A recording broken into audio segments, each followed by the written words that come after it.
اب آیا وہ وقت جب اللہ سبحانہ و تعالیٰ نے اللہ کے نبی کریم صلی اللہ علیہ وسلم کعبے کے پاس بیٹھے ہوئے تھے رات میں. جبرائیل علیہ السلام آئے.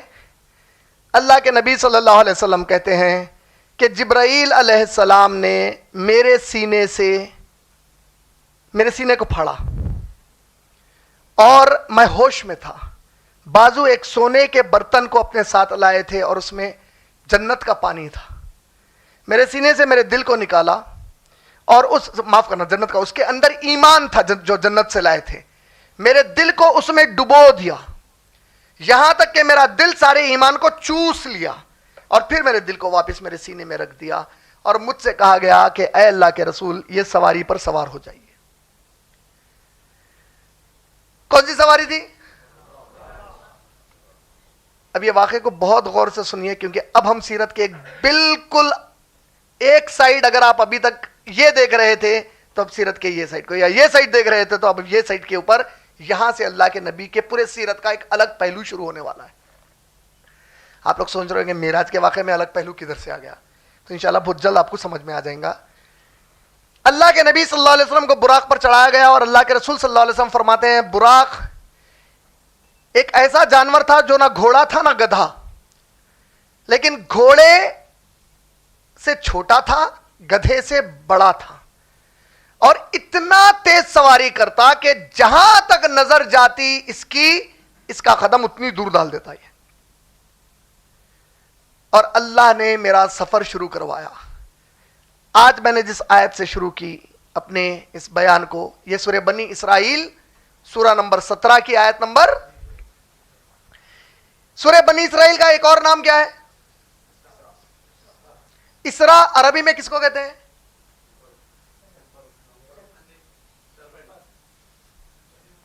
سفر کس نے کہا؟ ہاں آپ قریب ہے، کریکٹ آنسر کے قریب ہے. اسرا کس کو کہتے ہیں؟ رات کا سفر. عربی میں اسرا کہتے ہیں رات کے سفر کو. کئی لوگ اسرا نام رکھ لیتے ہیں، اسرا اچھا نام نہیں ہے. اسرا کا معنی ہے رات کا سفر، اندھیرے میں سفر. اسرا کہتے ہیں عربی میں رات کے سفر کو. اللہ نے اس سورے کو نام دیا اسرا اور اسے کہا گیا بنی اسرائیل. اس کو بنی اسرائیل کیوں کہا گیا انشاءاللہ میں اپنے درس میں ابھی آگے بتا دوں گا. اسرا اس کو کہا گیا یہ پہلی آیت کی وجہ سے. اللہ نے کہا بسم اللہ الرحمن الرحیم، 17 نمبر کا سورہ قرآن مجید کا پہلی آیت، سبحان الذی اسرا بعبدہ لیلا من المسجد الحرام الی المسجد الاقصی الذی بارکنا حولہ لنریہ من آیاتی. سبحان الذی، پاک ہے وہ ذات، اسرا جس نے رات کا سفر کرایا، بعبدہ اس کے بندے کو، لیلا من المسجد الحرامی رات میں مسجد حرام سے، الی المسجد الاقصی مسجد اقصی تک، اقصی الذی اور وہ ذات ہے جس نے بارکنا حولہ لنریہ من آیات، جس نے اپنے بندے کو مسجد حرام سے مسجد اقصی کے درمیان جو کچھ اللہ کی نشانیاں تھیں اسے خوب اچھے طریقے سے دکھا دیا. وَإِنَّهُ هُوَ السَّمِيعُ الْبَصِيرُ، بے شک وہ ہر چیز سننے والا اور ہر چیز دیکھنے والا ہے. معراج کی شروعات ہوئی مکے سے بیت المقدس اور بیت المقدس سے سورہ بنی اسرائیل کی آیت نمبر 1 کی تفسیر میں صحیح بخاری کی حدیث ہے. اللہ کے نبی صلی اللہ علیہ وسلم نے اب اس پورے واقعے کو بڑی تفصیل سے خود نبی کریم صلی اللہ علیہ وسلم نے بتایا، جو میں پوری تفصیل نہیں لیکن مختصر میں یوں ہی بتاتا چلوں ایک چیز. اچھا ایک اور بات، اس آیت میں نے کہا مسجد الحرام کا لفظ استعمال کیا. عربی میں شراب حرام ہے، جوا حرام ہے، سور کا گوشت حرام ہے، پھر مسجد حرام بول رہے ہیں آپ، تو یہ کیا بات ہوگی بھئی؟ وہ حرام یا تو ہمارے پاس اردو زبان میں حرام کا معنی اکثر لیا جاتا ہے گندی چیز ایک دم. عربی میں دراصل حرام گندی چیز کو نہیں کہتے ہیں. عربی میں حرامہ کا مطلب ہوتا ہے کوئی بھی ایسی چیز جس پر اللہ یا نبی نے مخصوص حکم لگا دیا. چونکہ شراب پر مخصوص اللہ کا حکم آیا تو اس لیے شراب کو حرام کہا گیا. یعنی شراب وہ چیز ہے جس پر اللہ نے ایک مخصوص حکم دیا, جوا وہ چیز ہے جس پر ایک مخصوص حکم آیا. مسجد کعبے کی جو ہے اس پر اللہ کا ایک مخصوص حکم ہے کہ یہ مسجد حرام ہے. تو حرام عربی میں کہتے ہیں وہ کوئی بھی چیز جس پر اللہ یا نبی نے مخصوص کوئی حکم لگا دیا وہ حرام ہو گئی. تو کبھی اگر آپ عربی زبان میں کوئی چیز کے لیے حرام سنیں اور وہ بہت اچھی ہے تو ارے یہ کیا مطلب, آپ کنفیوز نہ, حرام مانے اس پر اب اللہ کا کوئی مخصوص حکم ہے یا اللہ کے نبی صلی اللہ علیہ وسلم نے کوئی مخصوص حکم لگایا, اسی لیے مسجد حرام کہا گیا ہے اس کو. وہ مساجد تمام کی تمام اللہ کی ہیں, لیکن وہ کعبہ وہ مسجد ہے جس پر مخصوص احکامات آئے ہیں اللہ تعالیٰ کے اور نبی صلی اللہ علیہ وسلم, اس لیے مسجد حرام ہو گیا. حرمین شریفین بولتے ہیں. حرمین کیوں بولتے ہیں؟ مسجد کعبے کی مسجد اور مدینہ طیبہ کی مسجد نبوی. حرمین عربی میں دو چیزیں آ گئی تو عین عین یا نون ایڈ ہو جاتا اس کو. ید, ید مانے ایک ہاتھ, رفع یدین, رفع بولتے ہیں اٹھانے کو, ید ایک ہاتھ, یدین دو ہاتھ, رفع یدین تو دو ہاتھ کے لیے عین. اسی طرح مسجد حرمین مانے دو مسجدیں حرام, یعنی جس پر مخصوص حکم ہے. سمجھ میں آ گئی نا بات؟ تو یہ ہے مسجد حرام. اچھا, اب اللہ کے نبی صلی اللہ علیہ وسلم نے تفصیل بیان کی کہ جب میں بیت المقدس کو پہنچا وہاں پر میں رک گیا, میری سواری پر سے اترا, میں نے سواری کو لے کر ایک وہاں پر دیوار کو ایک کیلا لگا تھا اس میں ٹنگا دیا. جبرائیل علیہ السلام نے مجھے وہاں سے سفر شروع کرا دیا. آسمان پر گئے, پہلے پورا تفصیلی واقعہ, دستک ہوئی, اندر سے سوال آیا کون ہے, کہا میں جبرائیل علیہ السلام ہوں. پوچھا گیا ساتھ کون ہے, کہا گیا محمد صلی اللہ علیہ وسلم ہے. داروغہ نے پوچھا کیا ان کو اندر لانے کی اجازت دی گئی ہے؟ جبرائیل علیہ السلام نے کہا ہاں دی گئی ہے. دروازہ کھولا گیا, کہا گیا السلام علیکم یا محمد رسول اللہ, آپ خوش آمدید ہیں اور آپ کی آمد ہمارے لیے بڑی برکت والی ہے. اس میں دو پہلو بڑے اہم ہیں. ایک, اللہ کا کیسا انتظام ہے کہ فرشتے کو کہہ دیا گیا ہے قیامت سے پہلے کسی کو جنت میں نہیں آنے دینا ہے, رکا دیا گیا. خود جبرائیل علیہ السلام جو فرشتوں کے سردار ہیں ان کو رکا دیا گیا, کدھر آ رہے ہیں آپ, ساتھ کس کو لا رہے ہیں, ساتھ یہ ہیں, اجازت ہے کیا ان کو, ہے, تب کھولا گیا. ایک پہلے آسمان پر اللہ کے نبی صلی اللہ علیہ وسلم پہلی مرتبہ آدم علیہ السلام سے ملے, جس سے ہم سب انسانوں کی شروعات ہوئی. اور آدم علیہ السلام جب ملتے ہیں نبی صلی اللہ علیہ وسلم سے تو کہتے ہیں میں نے اپنی نسل کے سب سے اچھے بچے سے ملاقات کی ہے. بولے سبحان اللہ. پھر دوسرے آسمان پر گئے تو وہاں پر ملاقات ہوئی عیسیٰ علیہ السلام اور یحییٰ علیہ السلام سے. تیسرے آسمان پر ادریس علیہ السلام, چوتھے آسمان پر نوح علیہ السلام, پانچویں آسمان پر ہارون علیہ السلام, چھٹے آسمان پر موسیٰ علیہ السلام. اور موسیٰ علیہ السلام جیسے ہی اللہ کے نبی صلی اللہ علیہ وسلم سے ملے رونے لگ گئے. کیوں رہے؟ میری قوم مجھے نہیں مانتی تھی, کم ہے. ہاں ماشاءاللہ, جزاک اللہ خیر. اصل انہوں روئے اس وقت, یہ جو جواب تھا. موسیٰ علیہ السلام کو اللہ نے نبی صلی اللہ علیہ وسلم کی آمد کے وقت بتایا کہ اے موسیٰ ایک ایسے رسول آ رہے ہیں جس کی قوم کی تعداد آپ کی قوم سے زیادہ ہونے والی ہے. جب تک محمد صلی اللہ علیہ وسلم اس زمین پر نہیں بھیجے گئے تھے تو موسیٰ علیہ السلام بڑے خوش تھے کہ میری اتنی بڑی تعداد میں امت ہے, ساری بنی اسرائیل, سارے یہودی اور عیسائی انہی کی قوم کے. لیکن جب پتا چلا کہ تو جلن اور حسد نہیں تھی, ایک وہ تڑپ تھی کہ اللہ اکبر کوئی ہے جو مجھ پر بھی بازی مار لے گیا. New world record establish now. اللہ کے نبی صلی اللہ علیہ وسلم سے ملاقات ہوئی, موسیٰ علیہ السلام سے گلے ملتے ہیں, پھر آگے بڑھتے ہیں اور اللہ کے نبی صلی اللہ علیہ وسلم فرماتے ہیں وہاں میں نے اپنے باپ ابراہیم علیہ السلام کو پایا, ساتویں آسمان پر. تفاسیر میں آتا ہے کہ پہلا جو آسمان ہے اس کے بعد کا جو دوسرا آسمان ہے, پہلا آسمان دوسرے آسمان کے مقابل میں ریگستان میں انگوٹھی کے برابر ہے, دوسرا آسمان تیسرے آسمان کے مقابلے میں انگوٹھی کے برابر ہے, تیسرا چوتھے کے مقابلے میں انگوٹھی کے برابر ہے, چوتھا پانچویں کے مقابلے میں انگوٹھی کے برابر ہے, پانچواں چھٹے کے مقابلے میں انگوٹھی کے برابر ہے, چھٹا ساتویں کے مقابلے میں انگوٹھی کے برابر ہے. اور پہلا جو آسمان ہے وہ اس کے بارے میں قرآن نے کہا ہے ہم نے تمام تارے پہلے آسمان پر لگائے رکھے ہیں. تو آپ کی آج یہ جو ناسا کی ہبلز ٹیلیسکوپ ایڈوانسڈ ہماری گیلیکسی کو دیکھی, ملکی وے گیلیکسی, اور کانسٹیلیشنز کو دیکھی, ملکی وے گیلیکسی میں دیکھی, اس نے کیا دیکھا ناسا ہبلز ٹیلیسکوپ سے 200 بلین سٹارز ہے اس میں. تارے کتنے ہیں ہماری گیلیکسی میں؟ 1 billion is equal to 1000 million, 1 million is equal to 10 lakh, 10 lakh 1 million, 1000 million کا 1 بلین, ایسے 200 ملین تارے ہمارے ملکی وے گیلیکسی میں ہیں. پھر ٹیلیسکوپ کہتی ہے ایسے 200 بلین گیلیکسیز ہیں, اور یہ پورے جتنے ہم گیلیکسیز دیکھے یہ پورے نہیں ہے, پتہ نہیں اور ایسے کتنے یہ پورے اسپریڈ ہو رہے ہیں. یہ سب کون سے آسمان پہ ہو رہا؟ دوسرے کے مقابلے میں کتنا چھوٹا ہے؟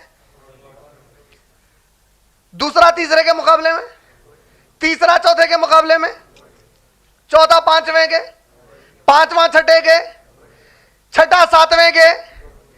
یہ پورے کے پوری جو چیز ہے اس کو اللہ کے نبی کہتے ہیں یہ اللہ کی بنائی ہوئی کائنات ہے, اس کے اوپر اللہ کی کرسی ہے, یہ پوری وہ کرسی کے سامنے انگوٹھی کے برابر ہے, اور کرسی پر صرف اللہ کا پاؤں ہے. بولے ایسے اللہ کے سامنے لا کے ہاتھی کے بچے کو خدا بناتے رہے,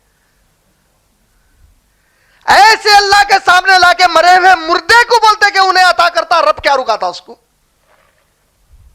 یہ ہے اللہ رب العالمین کی ذات.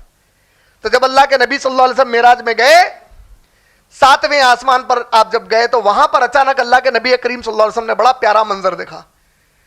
جس شہر سے وہ آ رہے تھے, کہاں سے آ رہے تھے اللہ کے نبی صلی اللہ علیہ وسلم؟ بالکل ویسا ہی کعبہ ایک وہاں پر 7ویں آسمان پر ہے, اسے بیت المعمور کہا گیا. اللہ نے سورہ طور سورہ نمبر 52 کی آیت نمبر 4 میں بیت المعمور کا ذکر کیا ہے, اور قسم ہے بیت المعمور کی, کہا اللہ سبحانہ و تعالیٰ نے. بیت المعمور میں کیا ہے؟ وہاں پر اللہ کے نبی صلی اللہ علیہ وسلم فرماتے ہیں روزانہ 70,000 فرشتے اس کا طواف کرتے. کعبے کے مقابلے میں, کعبے کے سائن کے مقابلے میں بہت چھوٹا نمبر ہے یہ. 70,000 فرشتے روزانہ, اور یہ 70,000 فرشتے پھر کبھی پلٹ کے وہاں نہیں آتے. اب یہ کب سے بنا ہوا ہے؟ ایسے کتنے کروڑا اربا سال نکل گئے اور کتنے دن سے 70,000 کرتے جا رہے ہیں, تو اب یہ فرشتے کتنے ہوں گے اللہ کے سوچا. آپ جس کو اسپیس کہتے ہیں نا, اسلام کوئی چیز کو اسپیس نہیں مانتا. اللہ کے نظام کہتے ہیں ہوا میں کوئی ایسی جگہ نہیں ہے جہاں تم 1 انگلی ڈال دو یا 4 انگلی ڈال دو اور وہاں کوئی اللہ کا فرشتہ رکو یا سجدہ کرتا ہوا نہ ہو. میں ہاتھ ہلایا, یہاں پہ فرشتہ ہے اللہ کا رکو سجدہ کرتا ہوا. اللہ ہی جانے اللہ کتنے فرشتوں کو بنا کر رکھے ہیں, اللہ کے سوا کوئی ان کی تعداد نہیں جانتا. اللہ اکبر. بیت المعمور کے پاس اللہ کے نبی صلی اللہ علیہ وسلم نے ابراہیم علیہ السلام کو دیکھا کہ وہ ابراہیم علیہ السلام 7ویں آسمان پر ٹیک لگا کر بیٹھے ہوئے تھے. اللہ کے نبی کریم صلی اللہ علیہ وسلم سے ان کی ملاقات ہوئی, اور اللہ تعالیٰ کا اتنا بڑا ان پر فضل اور احسان ہوا کہ جو ابراہیم علیہ السلام اس زمین پر اللہ کا کعبہ بنائے تھے, اللہ نے وہی ابراہیم علیہ السلام کو اپنے بیت المعمور کے پاس بٹھا کر رکھا ہوا ہے ماشاءاللہ. اور یہ جگہ پر جانے کے بعد اب یہاں پر جبرائیل علیہ السلام کہتے ہیں کہ اے اللہ کے رسول, اس کے آگے جو علاقہ ہے وہ ہے سدرۃ المنتہا. عربی میں سدرہ کہتے ہیں راستے کو, منتہا کا لفظ ہے انتہا سے, راستے کی انتہا, یعنی جتنی اللہ کی مخلوق ہے ان میں جو سب سے پیارے سب سے اعلیٰ جو کوئی ہے ان کی حد کبھی اگر اللہ نے طے کی ہے تو وہ یہاں آ کر رک جانے والے ہیں. اور اللہ کے نبی صلی اللہ علیہ وسلم نے فرمایا مجھے وہاں پر ایک انتہائی خوبصورت کمل کا پھول جیسا ہوتا ہے ویسا ایک جھاڑ دکھایا گیا. اتنے رنگ تھے اس کے اوپر, اتنے رنگ تھے کہ میں بیان ہی نہیں کر سکتا. بولے اللہ کے نبی صلی اللہ علیہ وسلم. آپ کے آج کے کمپیوٹرز وغیرہ کے اندر ملینز آف کلرز ہوتے ہیں, millions, combination of millions of colours رہتا آپ کے پاس. اب یہ تو سدرۃ المنتہا کا جھاڑ ہے جو ہر تھوڑی دیر میں رنگ چند بدلتا رہتا, اور اس کے نیچے سے 2 دکھنے والی نہریں بہ رہی تھیں اور 2 نہیں دکھنے والی نہریں بہ رہی تھیں. میں نے جبرائیل سے پوچھا کہ اے جبرائیل یہ 4 نہریں کیا ہیں؟ اللہ کے نبی صلی اللہ علیہ وسلم نے فرمایا کہ جبرائیل علیہ السلام نے فرمایا اس میں سے ایک نیل دریا ہے اور ایک یوفریٹس ہے. یوفریٹس عراق کی دریا ہے, نائل ایجپٹ کی ہے. اللہ کے نبی صلی اللہ علیہ وسلم کو انہوں نے بتایا کہ یہ 2 دریا جو زمین پر ہے ان کو پانی یہاں سے سپلائی کیا جاتا ہے ماشاءاللہ. اور جو 2 دریا دکھائی نہیں دیتے یہ وہ دریا ہے جس کا پانی جنت میں بہ کر جاتا ہے. یہ 4 دریا دکھائے گئے.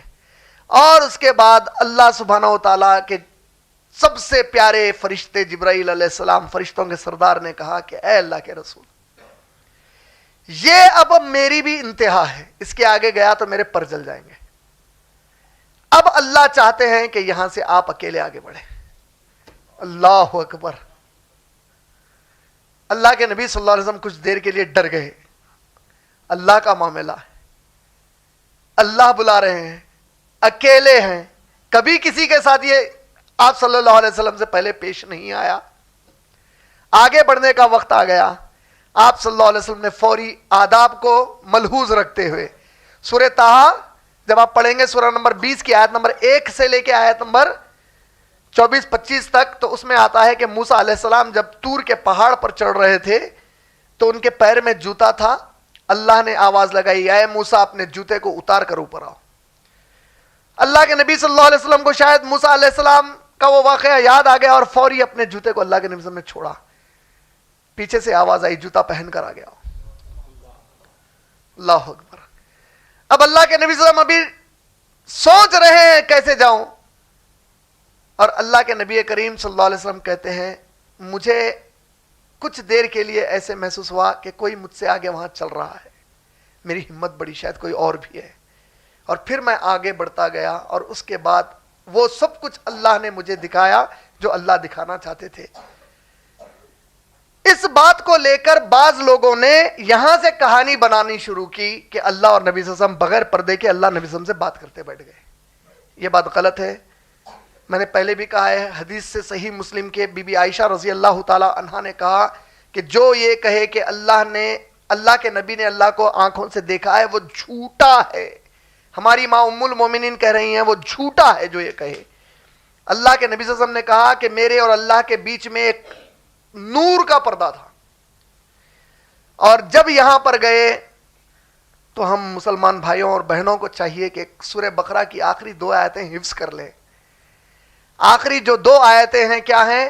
آمن الرسول بما انزل الیہ من ربہ والمؤمنون کل آمن باللہ وملائکتہ وکتبہ ورسلہ لا نفرق بین احد من رسلہ وقالوا سمعنا واطعنا غفرانک ربنا والیک المصیر لا یکلف اللہ نفسا الا وسعها لها ما کسبت وعلیہا ما اکتسبت ربنا لا تؤاخذنا ان نسینا واخطانا ربنا ولا تحمل علينا اصرا كما حملته على الذين من قبلنا ربنا ولا تحملنا ما لا طاقة لنا به واعف عنا واغفر لنا وارحمنا انت مولانا فانصرنا على القوم الكافرين۔ یہ 2 آیتیں اللہ سبحانہ و تعالیٰ نے اس مقام پر نبی صلی اللہ علیہ وسلم کو وحی کی۔ یہ 2 آیتوں کی اتنی بڑی عظمت اور فضیلت ہے ماشاءاللہ۔ اب اللہ سبحانہ و تعالیٰ جتنی دیر چاہتے تھے ملاقات کیے، اور جو بات کرنا چاہتے تھے بات کیے، جو اللہ نے صرف نبی کریم صلی اللہ علیہ وسلم کو مخفی رکھنے کا حکم دیا صرف اللہ اور رسول صلی اللہ علیہ وسلم کے بیچ میں بات رہ گئی۔ اور پھر جب نبی صلی اللہ علیہ وسلم پلٹ کر واپس آنے لگے تو موسیٰ علیہ السلام پکڑ کر کہتے ہیں کیا ہوا، کیا حکم ملا امت کے لیے؟ فکر مند ہے، خود کی امت کا معاملہ تھا، اب تو یہ ہو گیا تھا کہ ورلڈ ریکارڈ ٹوٹ چکا ہے، تو یہ نئے ورلڈ ریکارڈ ہولڈر کو کیا ملا ہے اللہ کے پاس سے؟ کہا کہ 50 نمازوں کا حکم ہے۔ ارے بولے اے نبی، برباد ہو دی امت نے، تو نہیں پڑھ سکتی، تجربہ ہے میری امت کا، جائیے بولے۔ اللہ کے نبی پھر گئے، اللہ نے کہا 5 کم، پلٹ کے آئے، 45 پہ آئی بات۔ پھر موسیٰ نہیں پڑھ سکتے 45 بھی، یہاں تک کہ کم کراتے کراتے 5 تک آ گئی بات۔ موسیٰ علیہ السلام کہتے ہیں 5 بھی نہیں پڑھ سکتی آپ کی امت۔ اللہ اکبر۔ اللہ کے نبی صلی اللہ علیہ وسلم کہتے ہیں مجھے اب شرمندگی ہوتی ہے اللہ کی طرف پلٹ کر جانے، اور اللہ کن سے آواز آئی اس وقت اللہ کے پاس سے، اے نبی آپ کی امت پڑھے گی 5، لیکن اللہ اپنی بات سے نہیں بدلتے، ہم ثواب 50 کا دیں گے انشاءاللہ۔ اس کے بعد اللہ کے نبی صلی اللہ علیہ وسلم واپس نیچے آ گئے، اور واپس نیچے آنے کے بعد دیکھیے اب تاریخی اعتبار سے حدیث کے معاملے میں محدثین کے پاس 2 رائے ہے، 2 اوپینینز ہیں۔ ایک اوپینین یہ ہے کہ اللہ کے نبی صلی اللہ علیہ وسلم نے بیت المقدس میں 2 رکعت نفل نماز پڑھی، محدثین کا ایک گروہ مانتا ہے کہ وہ جانے کے پہلے، وہاں جانے سے پہلے نماز پڑھی اور پھر گئے. دوسرا گروہ یہ مانتا ہے کہ نہیں، واپس جب آئے وہاں سے تب انہوں نے نماز نبی صلی اللہ علیہ وسلم نے پڑھی، جاتے وقت نہیں پڑھی. اس کی وجہ کیا ہے؟ اللہ کے نبی صلی اللہ علیہ وسلم نے جب بیت المقدس میں نماز پڑھی تو اس وقت آپ امامت کی، اور جتنے نبی آدم علیہ السلام سے آپ تک آئے تھے یہ پورے کے پورے پیچھے نماز نبی صلی اللہ علیہ وسلم کے پیچھے پڑھ رہے تھے. یعنی نبی صلی اللہ علیہ وسلم نے پورے نبیوں کی امامت کی اس وقت.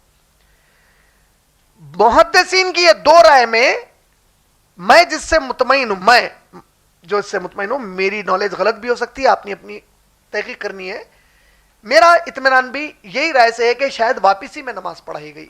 اس لیے کہ اللہ کے نبی صلی اللہ علیہ وسلم اگر پہلے ہی نماز پڑھا دیتے تو پھر اوپر جانے کے بعد دریافت کرنے کی ضرورت نہیں تھی جبرائیل علیہ السلام سے کہ یہ کون ہے، یہ کون ہے اور یہ کون ہے والا معاملہ، پہچانت ہو ہی جاتی تھی نیچے.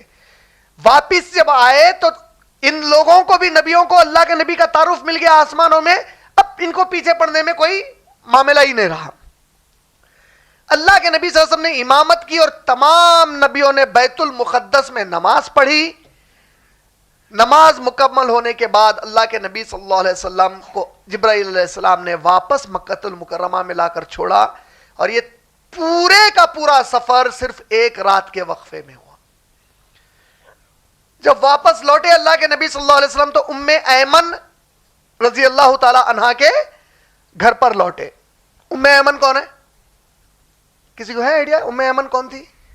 اچھا، بی بی آمنہ جب محمد صلی اللہ علیہ وسلم کی ماں ہماری جب پیٹ سے تھی، جب محمد صلی اللہ علیہ وسلم آپ کے پیٹ میں تھے، تو اس زمانے میں انہوں نے ایک سلیو گرل کو خرید لیا تھا جو اس وقت کم عمر لڑکی تھی. ایک نبی صلی اللہ علیہ وسلم کی پیدائش کے وقت ایک کم عمر لڑکی تھی، خرید کر اپنے ساتھ رکھ لیا تھا تاکہ محمد صلی اللہ علیہ وسلم کی دیکھ بھال کر سکے.